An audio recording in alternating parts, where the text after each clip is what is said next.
우리가 배우고 있는 단원의 제목이 기억나나요? 네, 물질의 구성 단원입니다. 그래서 어떤 성분으로 물질이 이루어져 있는지, 그래서 구성 성분이 원소라는 걸 배웠고요. 수소, 산소, 질소와 같은 원소들이 발견되는 과정에 대해서 알아봤습니다.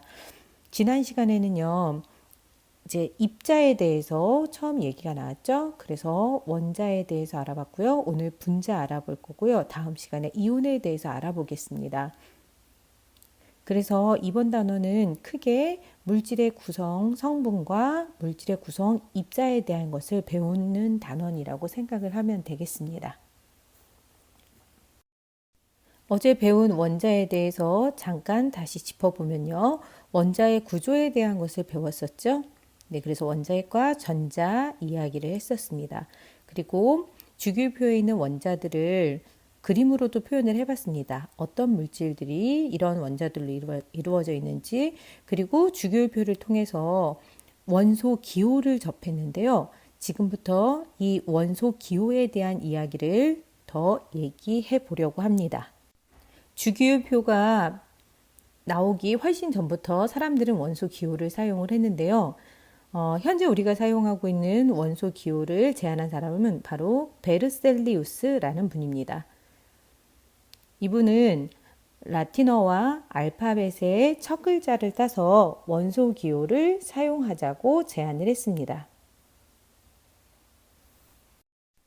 지금 주기율표에 보이는 원소들이 알파벳 한 글자 혹은 두 글자로 되어 있는데요. 한 글자로 되어 있는 건 모두 대문자고요. 두 글자로 되어 있는 것은 두 번째 글자가 소문자인 것을 볼 수가 있습니다. 베르셀리우스의 제안에 의해서 사용했던 원소 기호가 지금도 사용되고 있는 건데요. 하이드로젠의 경우에 수소인데요. 지금도 H, 하이드로젠의 첫 자를 따서 쓰고 있죠. 헬륨은 He2가 되고요. 베르셀리우스가 처음으로 제안을 했던 것은 아니고요. 그 이전에 돌턴이 원자를 제안하면서 원소 기호를 사용하기 시작했는데요. 이때는 원 안에 알파벳과 그림으로 표현을 했습니다. 그런데 발견되는 원소가 점점 많아지니까 원소를 표현하기에 불편함이 생겼죠. 그리고 돌턴보다 훨씬 더 이전에는요, 연금술사들이 원소 기호를 사용했는데요. 연금술사들은 비밀이 많았잖아요. 그래서 자신들만 알 수 있는 그림으로 표현을 했고요. 다양한 기호로 한 가지의 원소를 나타냈기 때문에 사람들이 쉽게 이해하기 어려운 방법을 사용했었습니다. 이제부터 우리가 입자를 이온, 원자, 분자 표현을 하려면 이 원소 기호를 사용해야 하기 때문에 여러분들이 원소 기호에 대한 것을 정확하게 표현할 수 있어야겠습니다. 돌턴의 정의에 의하면 원자는 더 이상 쪼개지지 않는 입자라고 정의를 했는데요. 이것과 비교해서 이제 분자의 정의를 보도록 하겠습니다. 분자에서는요, 독립된 입자로 존재한다는 것, 그리고 물질의 성질을 갖는다는 것, 그리고 가장 작은 입자라는 것. 가장 작은 입자에만 신경을 쓰면 안 되고 성질을 가진 것 중에서 가장 작은 것이라고 기억을 해야겠습니다. 그래서 독립된 입자가 같은 종류의 원자로 되어 있을 수도 있고 다른 종류 원자로 되어 있을 수도 있는데요. 이거는 수소 원자 두 개로 이루어진 H2, 수소 분자입니다. 그리고 지금 파란색으로 칠해진 분자는요. 질소 원자 두 개로 이루어진 분자입니다. 그래서 N2고요. 빨간색은 산소 원자 두 개니까 O2예요. 그래서 첫 번째 거는 수소 분자. 수소 분자가 바로 우리가 이야기하는 수소 기체고요. 질소 분자는 질소 기체입니다. 산소 분자는 그럼 뭐가 될까요? 산소 기체죠. 그래서 우리가 흔히 기체들을 이야기할 때 이 분자 상태의 물질들을 이야기하는 것입니다. 수소의 경우에는 어제도 우리 이야기 나왔는데 우주선에 연료로 이용할 만큼 많은 에너지를 낸다고 했죠. 그리고 지소기체는 공기 중에 풍부하고 또 과자 충전재로도 사용을 하고 있고요. 자, 지금 그리고 있는 것은 사람 폐의 모습인데요. 산소 기체를 들숨 때 마시게 되죠. 예, 이제 다른 종류의 원자로 이루어진 분자를 보겠습니다. 지금 이 분자는 질소 원자 하나에 수소 원자 3개로 이루어진 암모니아 분자, 암모니아 기체인데요. 두 번째 거는 탄소 원자를 중심으로 산소 원자 2개 해서 이산화탄소 기체입니다.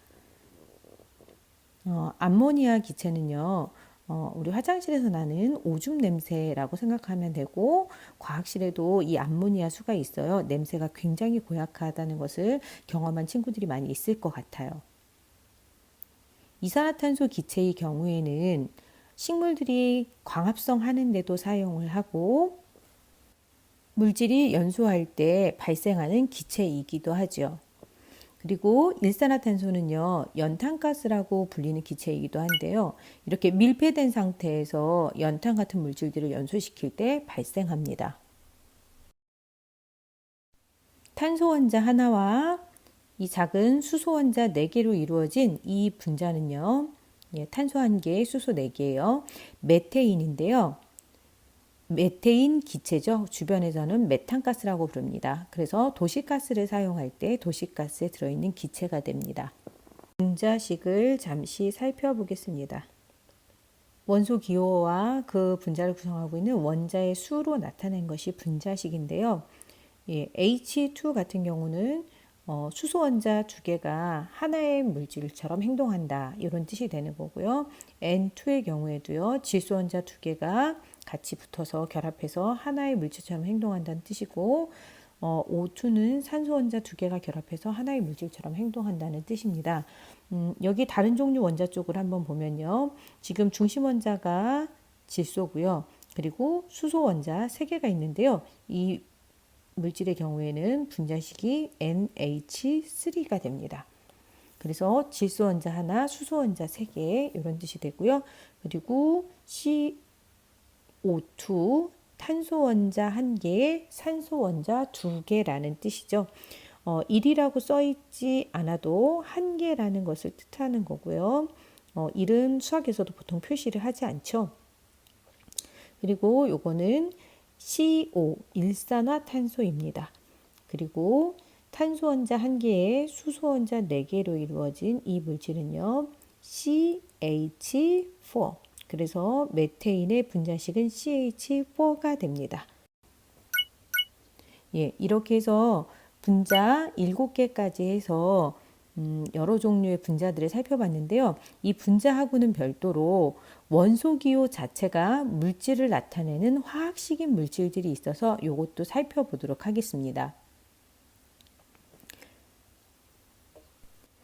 왜 원소기호 자체가 물질의 식이 되느냐? 자, 구리를 한번 보겠습니다. 구리는 무수히 많은 구리 원자로 금속 구리가 구성이 되어 있는데요.